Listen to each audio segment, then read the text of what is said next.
This conference will now be recorded. All right, so thank you everybody for coming to our informational webinar today on the Great Give Back. My name is Courtney Mowers and I'm the Outreach and Engagement Specialist at the Mid-Hudson Library System. So I know you see this date here that the Great Give Back is Saturday, October 17th, 2020, and you're like, wait, it's May. It is May, right? I know it's really easy to lose track of months, but it is May, and we are talking about something that's going to be happening in October. But I think it's really good to start thinking about this now and get some ideas sparking around. And this is the timeline we used last year, and it worked pretty well, so I'm sticking to it, even though things are a little bit crazier than they were last year. So for those of you who don't know what the Great Give Back is, it's pretty awesome. Last year was the first time that it was opened up statewide to all of New York, and it started as a program down in Long Island. And they did it for 2 years there and then opened it up to the entire state. And last year was the first year that we joined it. So the mission of the Great Give Back is to provide a day of opportunities for the patrons of the public libraries of New York State to participate in meaningful, service-oriented experiences. Which sounds very fancy, and it is kind of fancy, and it's great. But basically, it means that you, as a library, will provide opportunities for your patrons to give back to the community in terms of community service or some other way. So 37 our libraries joined in 2019, and here's a map of all the libraries in our region that participated. We were very excited because it was the first year that we were doing it at Mid-Hudson. The first year it was a statewide initiative, and we weren't really sure of the response that we were going to get. So the fact that we had over half of our libraries participate was super exciting for me, especially. I was very invested in this project. So there may be libraries are on the call that have participated last year. So if you have things that you want to point out in the chat, things that worked well for you throughout this webinar, please feel free to. So this is going to be kind of like an introduction for people who don't know what the Great Give Back is and didn't participate last year, and also it's a chance for people who did participate to see what other libraries did. I have a section coming up where you can check out some inspiration from other libraries. So there was some confusion last year when I launched this, and it was thought that the library staff would be doing the community service, and I want to stress that is not the case. Unless you want to, go for it. Community service is great, but this is really a day for the patrons to give back to the community, and you are providing that opportunity for them. So why should we do this? First off, it's a chance to spotlight what we already do. Libraries are already doing phenomenal work in their community, especially with the whole COVID-19 situation right now. Libraries are doing awesome things to help people in their community who need it. So it's a chance to spotlight what we already do. It's a chance to focus on the good work that libraries are already doing. And that kind of makes it easy for you, because if you're already doing this work, you can just kind of take the program you're doing, attach the Great Give Back name to it, and you're participating. So that's pretty easy. Second, it's a chance for libraries to show how they're crucial community hubs. So believe it or not, there are people in your community that don't realize how important the library is, which can be a little bit disheartening. But an opportunity like the Great Give Back gives us a really, really good chance to show that libraries aren't just about books, we're also about community connections and social cohesion and strengthening the community altogether, which I think is really important, especially in times like these. And then third, it's a chance for collective marketing. So one of the things that we were really excited that we got to do last year was, because we had so many libraries participate, the Mid-Hudson Library System was actually able to put out press releases and do some interviews and promote the heck out of this program. And it got some pretty good press, and good press never hurts, right? So it's a chance for us to kind of all work collaboratively on one project, even though we may be doing different things. It gives us a stronger voice. So the goals of the Great Give Back are really to make a positive impact in your community, and like I said, to help those people that need it the most. And I'm going to talk a little bit later about potential online options we can do, because there might be some of you who are thinking, who knows what's going to be happening in October? Like, I don't know if we'll be able to have social gatherings or or things like that. So for those of you thinking that, there are ways to make positive impacts online too. And the second is to strengthen community relationships. So if you have the ability to create a program like this with a community partner or work with an organization, you strengthen your tie with that community, which is great. But you also introduce patrons to different aspects of their community that they might not have known about before. So once they're aware of those community organizations that are out there, it just strengthens the community as a whole. And again, I might be saying this a lot this webinar, but that's really what we need right now, and probably will still need in October is strong communities. So before I go into how we do this, I just want to open it up for questions. Is anybody confused about what the Great Give Back is as a program? And if you are, please ask a question now, because somebody is probably also thinking it if you have a question. So I'll just wait a second if anybody wants to put that in the chat.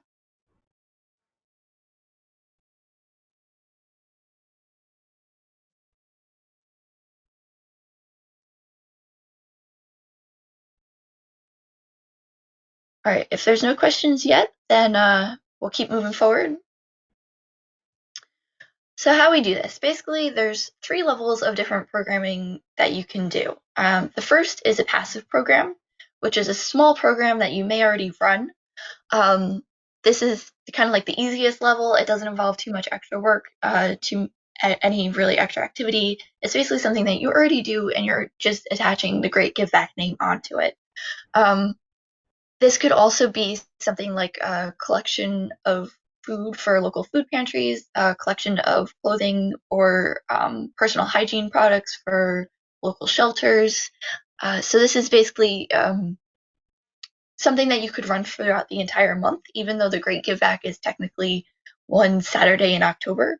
A lot of our libraries last year did programs that ran a couple weeks or the entire month of October, so they could get a lot of donations, and that's totally acceptable. You're not tied to the one day.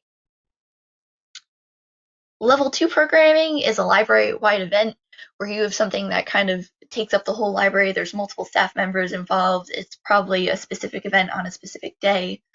And some libraries kind of tied the passive programs into the library programs. So I believe one of our libraries did, I want to say it was Putnam Valley, where they did a knitting program where patrons could learn how to knit things, pieces of clothing that would be donated to local organizations. So I think people could bring in items, or they could attend a library program where they would actually learn how to make the items. So that's kind of an idea of what you could do with that. And the third level is to partner and involve outside organizations or people. And this is where you actually go out into the community and work with another organization to create an event and bring this event to your patrons. One level is not better than the other. It really depends on your capacity as a staff, as a library, your space with how you want to run this. So don't think like, oh, I can only do level 1. That's a bad thing. It's really not a bad thing. All of these are great options, and as long as you're participating, that's really what counts. So when you think about planning, that's kind of why we're having this webinar so early in the year. You should think about what programs that you're already doing that could fit the mission of the Great Give Back. So if you can make this easy for yourself and you're like, oh, I really want to participate, but I don't have a lot of money to spend, or I don't really have the staff capacity or building space to do a bigger program. If there's something that you're already doing, that totally works. You can make it easy for yourself.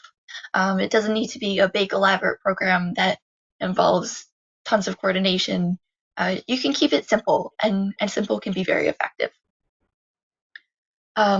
So if you are doing a bigger program, you have to identify and connect with community partners probably sooner rather than later, although like I've said multiple times, who knows where we'll be in October.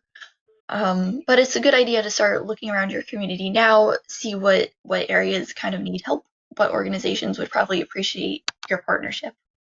And then as you get closer to the event, obviously you schedule the date, the time, location, and you get patrons excited. This is a really cool marketing opportunity. As I said, as for the system as a whole, but also for your library, because it's kind of like a really feel good thing that creates like the fuzzy warm emotions, and people respond really well to that.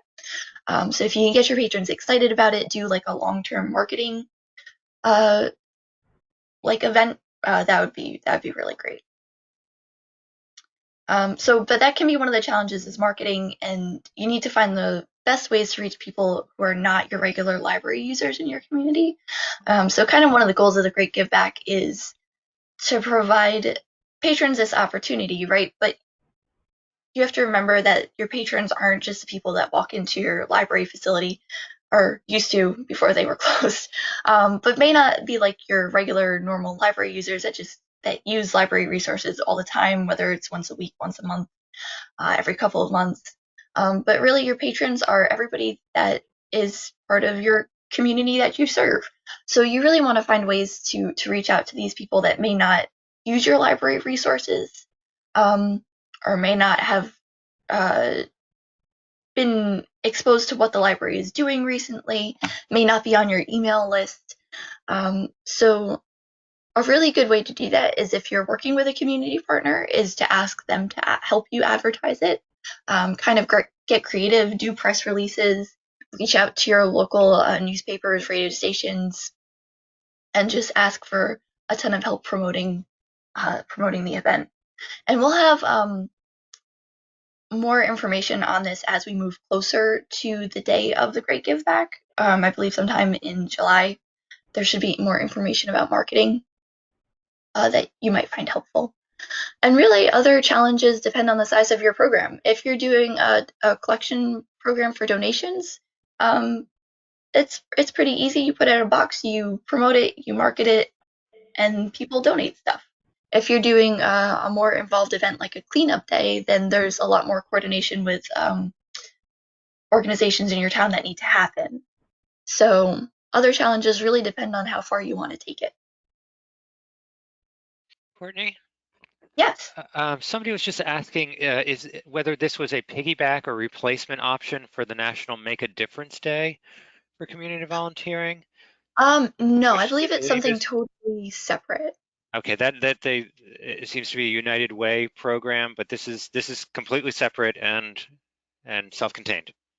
Yeah, I think that question came up last year too, actually. I remember that, and it is totally separate from that event. Okay, great. So costs, again, kind of depend on the level of program that you want to do, but you should think about staff time. There could be a lot of time that goes into the organization and setup and plus running the event the day of. Materials, if you're choosing a program that involves materials in any way, and potentially insurance if you have an event off-site. Um, Again, you can keep this as low cost as you want. You can go sky's the limit. It's really up to you. But I don't want you to think that this is something that you have to spend a ton of time and money and resources doing to make it a successful event. So now comes the fun part. I really want to talk about inspiration and share what some of our libraries did last year. So you could do a knitting or crocheting project. So this is pretty simple. Patrons can knit and crochet hats or blankets for people in need, such as homeless, sick children, veterans, any other organization in your community that would need these materials. So I have a screenshot from the Putnam Valley Library. This is what they posted on the day of the Great Give Back last year. And they had a knit-a-thon, which was great. And they actually had a couple of programs. They didn't just have one day where patrons could come. They had the following Saturday, um, and they donated their scarves to the Jan Peak House in Peekskill. So they got a pretty good turnout. You can see it's all ages there. It's not just one generation, which I think is really great. And I know the Sarah Hull Halleck Free Library in Milton also did a project like this where they collected similar materials for patrons that needed uh, or organizations that needed them. So another thing that you can do is collect donations. This is something a ton of our libraries did. It was pretty easy for them to do. And it was really effective, actually. It was really cool to see all these pictures the day of and around the Great Give Back of all of these libraries doing this and contributing to the communities. it's a really feel-good program. And some of our libraries did a food for fines event where patrons' fines are waived if they donate items, which is always great. I know a lot of our libraries are going fine free, but if you haven't yet, this could be a good way to kind of give some of your patrons some relief from the fines. So I have a picture here of the Hunter Public Library. They participated in the Great Give Back, and they added there's a picture here of the village clerk, Kathleen Hilbert, adding a donation to an already growing collection of supplies for those in need. So that was a great thing to see. The Marlboro Free Library collected non-perishable food items for their food drive to benefit the local food pantry. And this is a lot of the donation events didn't run for just one day. They went for either a week, a month, usually longer than one day for people to have the opportunity to come in and donate. So the Beekman Library did a really cool pajama program where they collected donated books and pajama sets, and then they had people come in and organize the donations to give out to local charities. And you can see here that they said each book will contain a book and pajamas that are matched for a specific age, teen, toddler, preschooler, etc.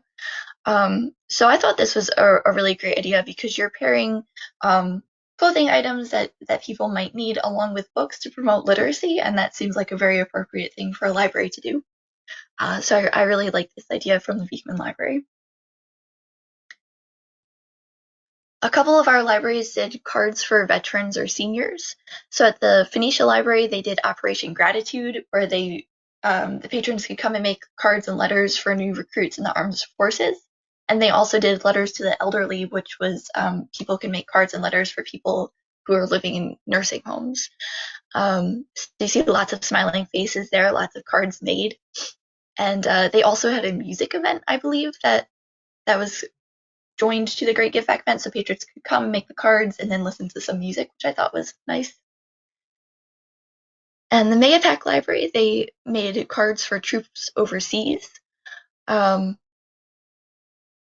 I think they also collected donations for the servicemen and women.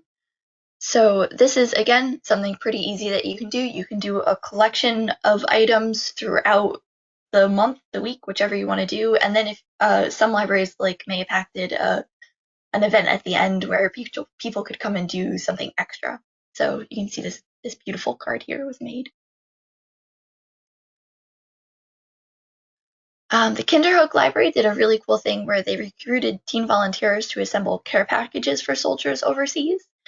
And they sorted through boxes of donations from the community, and they also made cards for the packages. So I thought this was a really good way to get teens involved, and again, doing something for the soldiers overseas. Like you're not going to find many people who have a problem with that, right? So it makes the library look really good. It helps soldiers overseas. It's a win-win situation.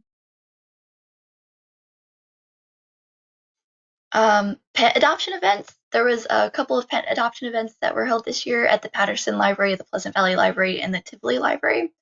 And I actually put together the one for the Pleasant Valley Library, and it was so much fun. I'm going to talk about this one a little bit because I know what I'm talking about with this one. So I reached out to Care of DC, a local animal shelter, and also Pant, a local cat rescue area where they foster cats and put them up for adoption. And it was a really great event. Both organizations were super, super appreciative that we had given them this opportunity. We had them out in kind of like an open space where patrons could come and like see them. We didn't have them tucked in a room somewhere. It was very open, and we got lots of interest. Sue Serino stopped by for a photo op, which was really exciting. And we actually had one dog adopted that day, and then 2 other dogs adopted later on from Care of DC from that event. So it was a really feel-good event. We had tons of people come, and we actually got some animals adopted. So it was the best library program I did last year, hands down. So the Patterson Library also did a pet adoption event, and they said it was a huge success, with almost all of the dogs that were there finding new homes. And they actually tied it with their library teen council. It was their library teen council's first event. So again, a good way to tie a newer existing program with a day of community service. And I think Patterson also collected supplies. So like supplies that the shelters needed, like dog food, cat food, and things like that. And the Tivoli Library had a really great event too. Um, they had one cat that was adopted and collected some donations. And I think if there's any people from those libraries who are on this webinar, I think they will agree with me that this was just like an awesome program to do. So I highly encourage pet adoption events if we are able to have in-person gatherings in October. You can't go wrong with really cute animals. Another option is to hold a cleanup day. So this is me participating in my town cleanup day last year. It was not done through the library, it was done through the town, and I wanted to clean up the roads because my roads were really gross and there was tons of litter and I was sick of it. So I think a lot of people in the community tend to feel that way once they start getting out and walking, which they've probably been doing a lot lately to get out of the house. So none of our libraries that I know of have done a cleanup day yet for the Great Give Back, but I want to see it happen this year. So if you have the ability to do this and it's safe to do so in October, this would be a really cool event to do. A little bit more time intensive and a little bit more organization is needed. So if you can't, it's fine, but this is what I want to see this year. The Roloff Jansen Library held a volunteer fair where community members could learn about all the different ways they could give back in the community, which I thought was really great because the library was acting as a bridge between their library patrons and these community organizations that needed their help. It was an opportunity for people of all ages, not just adults, they also teens, to learn how to contribute to the community. And they had refreshments, which look fantastic from the photos. So I thought this is a really great thing to do. You're encouraging other organizations to come into the library, which they may not have done before, and you're giving your patrons kind of like that bridge and opportunity to meet new people, to become aware of the needs that are in their community, and to help out, which is really cool. The Woodstock Library did a really cool event. They had a donor sign-up day where people could enroll to become organ donors and also enroll to become bone marrow donors. So I thought that was super cool. I don't think any of our libraries besides them did this. And that's something, again, pretty easy, but makes a really big impact. So it just goes to show that it doesn't need to be a big event or a big expense or anything to make it a successful event. So I wanted to kind of throw out some contactless ideas. Um, so I thought, in case we can't have gatherings in October and people aren't allowed to come into our facility at that point, what are some cool things that we could do online that don't require people to gather in large groups?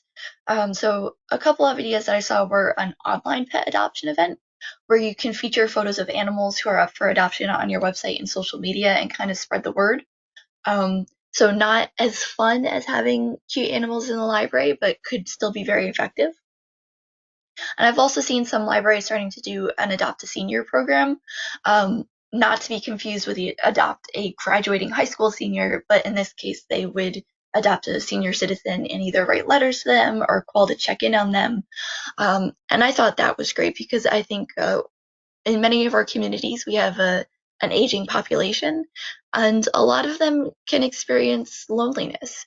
That's one of the things I'm actually concerned about with the libraries being closed for so long is a lot of our seniors rely on those connections to not be as lonely and to have people to talk to. So I think that's very important. I know many of our libraries have been making phone calls to their seniors, but if we can get patrons to do that and seniors are interested in it, that could be a really cool opportunity. And I also put in here the website dosomething.org.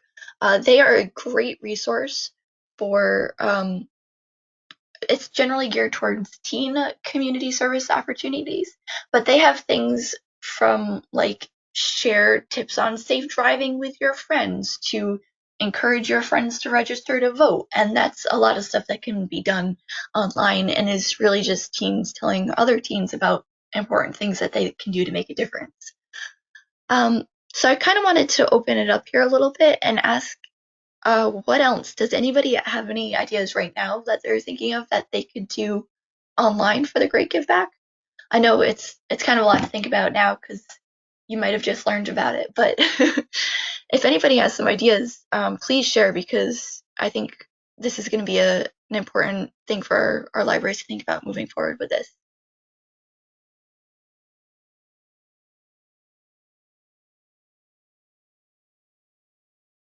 And if you want to unmute yourself at this point, you can. Um, this is Anna. Hi, Anna. Can you hear me? Yes. Okay, good. I was thinking, kind of going off the like adopt a senior, maybe doing something with like your local hospital and doing like adopt a nurse or adopt a doctor and doing letters that way, because Oh, they've been that is having a great. really taxing time, and I think they could use some cards. I was Yeah, thinking of that's a great something like idea. that. Like a whole card event or an adopt a nurse or doctor event to say thank you. That's Yeah, very appropriate because right now. that could easily transition from being in person to contactless, because I'm Yeah. pretty worried about October. So Yeah, it seems really weird to be thinking about contactless things all the way in October, but I think it's something that we really need to think about. And that is a phenomenal idea. I love that. Does anybody else want to share?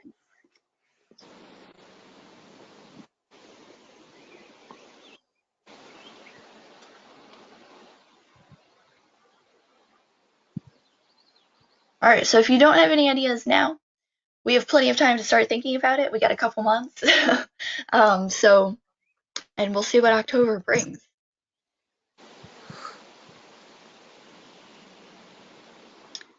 So the final thing that I want to talk about is evaluation and how you can measure if the program that you held was actually valuable to your community. And I know you've probably heard me talk about before if you've been in any of the webinars that I've done, but I really like Project Outcome. Project Outcome is an evaluation-based software that's designed specifically for public libraries, and it really helps you measure the outcome of the event. So there's outputs and outcomes, and outputs are like the numbers, like how many people came to your event, how many teens, how many adults, how many animals were adopted, and the kind of numerical aspect of it. But the outcomes measure whether or not it really affected people, and that's something that's kind of hard to measure and in normal library programming. But Project Outcome does a really great job of making this pretty easy. So they have surveys that um, you can access and you can either print out or email to your patrons after the event. And they ask these important questions. So they ask if your patrons are more involved in your community, and they ask if you intend to becoming more engaged in your community, and if they're more aware of resources and services provided by the library, what they liked most about the program, and what the library could do better to assist them with their involvement in the community. So these questions really get to the root of whether or not people were actually impacted by the event and the quality of the event. So I really want to stress that measuring this can be pretty important. You can get great community feedback from this. Um, Whether or not it's positive or negative, feedback from the community is super important. And if you get positive feedback, if you get people saying that they strongly agree that they're more aware of issues or they're more confident about becoming involved in their community, that's information you can put out to the public after the event and be like, look, 95% of people that participated feel more confident about becoming involved in our community. And you can use that to put out into your community to highlight the good work you're doing. And you can also use that when it comes to advocate for library funding, whether it's through county, local government budget votes, or like the New York Advocacy Day. And that's really valuable information where you can be like, actually point to something and be like, people were impacted in a really positive way, and we have the numbers and information to back it up. So that can't be underestimated, especially as we move into a more uncertain financial climate. I think having the data to prove how and why libraries are so important in their communities is really essential. And project outcome is one way that you can measure that really effectively.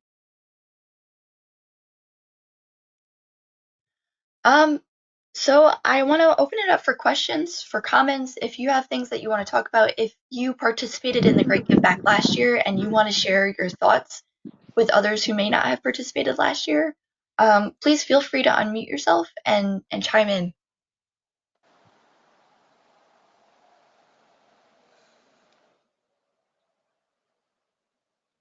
Or put it in the chat.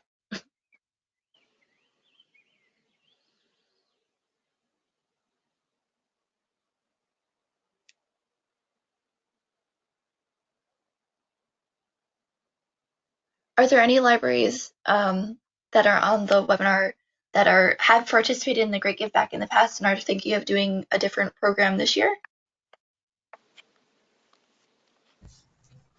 We participated last year, and we've got some ideas, and like certainly this was really helpful and got those creative juices flowing. That's good. I figured it would be helpful to see inspiration from other libraries, just kind of get people starting to think about it in a little bit of a different way. Because I couldn't fit everybody in here, and I went with the libraries that I had pictures from. But our libraries did really awesome things. Like I didn't highlight some of this stuff. So if you want to see what other libraries in our system did, you can go to the Great Give Back website. I believe it's thegreatgiveback.org. I'll put it out in an email when I send this recording and the slides. But you can actually go there and check out what the libraries in our system did for more inspiration.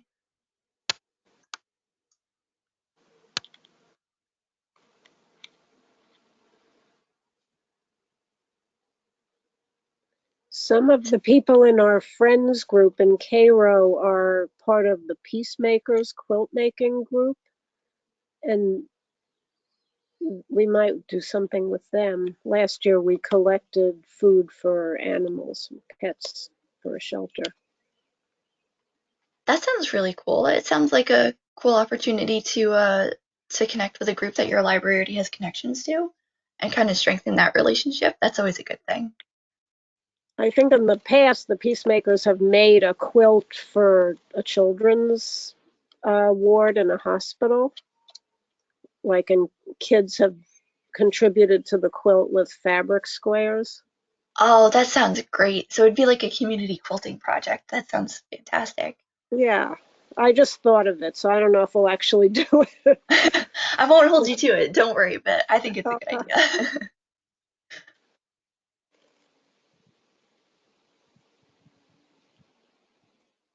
Thomas, do we have any comments or questions coming in on the chat? We had one as well talking about the Cairo program for the pet foods for the local animal shelter, which was just mentioned again. And Sandy mentioned that we're painting. We're painting. We're pairing the Great Give Back with the postponed Riverkeeper sweep, which happened to fall on the same day. And she says this will be a cleanup down by the waterfront. She says she loves community cleanup days. So a cleanup down by the waterfront, which sounds fantastic. That is perfect. If you can tie it to another organization that's already doing something awesome and you can make it more awesome, that is a super cool idea. So, Sandy, thanks for sharing that. I love that. That sounds like a win-win to one, be cleaning up and also being able to spend time down by the river. So yes. We could also pair seniors or infirm people with others who are willing to do some shopping and, deliver food, or there aren't a lot of food delivery places up here. Yes, that's another great idea. And I think with everything that's happened the past couple months, we've really seen the food insecurity in some of our communities and how big it actually is. I know in Millbrook, one of the local diners is giving out free meals to community members. And when they first brought up the idea and asked people if they needed it, there wasn't a lot of response. But when they just started doing it, they've gotten a huge response. And I think it shows that people kind of don't really want to ask for help, but if the help is already being given, they'll take it.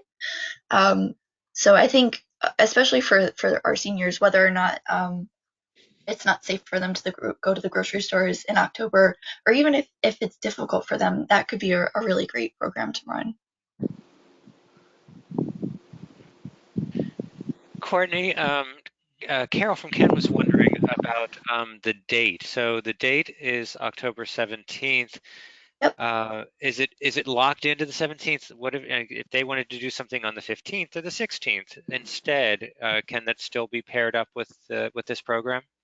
That is totally fine. There was lots of our libraries, like I said, that didn't do an event on that specific day, whether because they were closed or because they were already doing something that was on a different day, and that is totally fine. My kind of thinking with it last year was as long as it's in the month of October, it counts. So just because you can't do it on the exact day of the Great Give Back, don't think that excludes you from participating. As long as it's sometime in October, you're all good.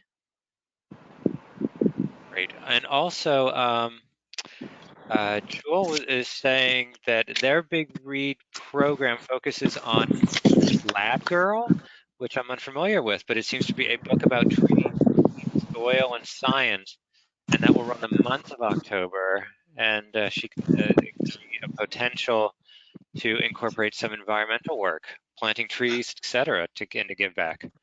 That is a great idea, and that's right. I Yeah. think that's the next big read book is Lab Girl, and I'm not sure. I haven't read it, but I know it's about science and nature.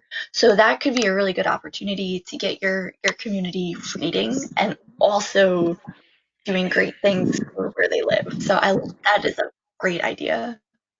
You are all coming up with great ideas. This is fantastic.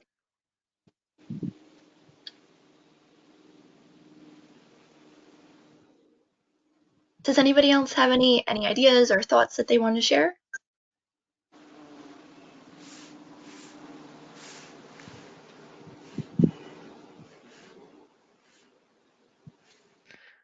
Oh, it looks like, wait, hold on. We have one more for you. Let's see. The Rojan Library is doing a community art project where patrons can submit their art to their website for viewing. That might be something that can be done even now when we can't get into the buildings. Yeah, I've And seen. Haley Yeah, followed up with that saying maybe we could turn it into an auction, an art auction.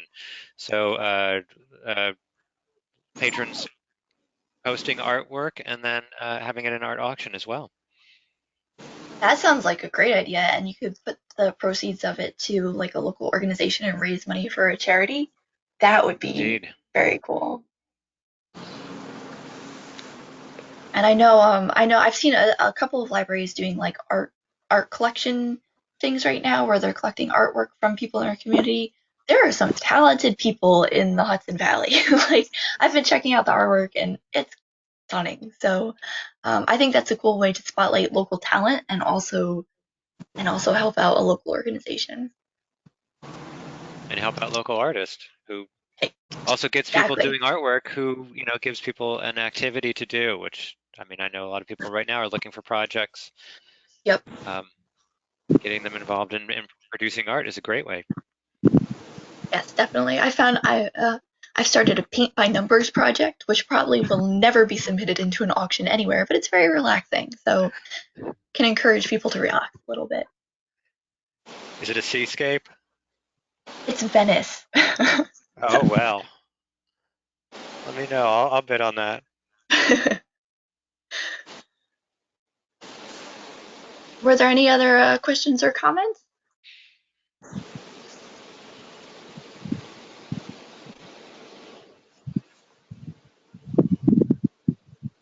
All right, if there's nothing else, I'm gonna wrap it up then, and I really want to say thank you all for coming for this informational session. If you have any questions that you think of later on, or you want to ask me, privately, you can feel free to email me. I have my email. You can give me a call. I am still checking my voicemail, so you can give me a call, and I'm more than happy to talk about this.